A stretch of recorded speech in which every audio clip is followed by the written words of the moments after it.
সফরের কারণে রাসূলুল্লাহ সাল্লাল্লাহু আলাইহি ওয়াসাল্লাম মাগরিবের সালাত দেরিতে আদায় করেছেন। এমনকি মাগরিবের 3 রাকাত ও ইশার 2 রাকাত পৃথক ইকামতের মাধ্যমে একত্রে আদায় করেছেন। বুখারী 1025, 1037, আনাস ইবনে ওমর রাদিয়াল্লাহু আনহু, মুসলিম 1491, 1492, তিরমিজি 553, 555।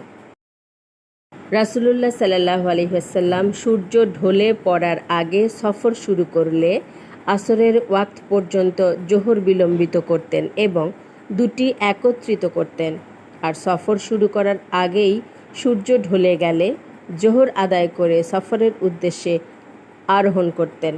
বুখারী 1040, আনাস ইবনে মালিক রাদিয়াল্লাহু আনহু, মুসলিম 1495, 1497।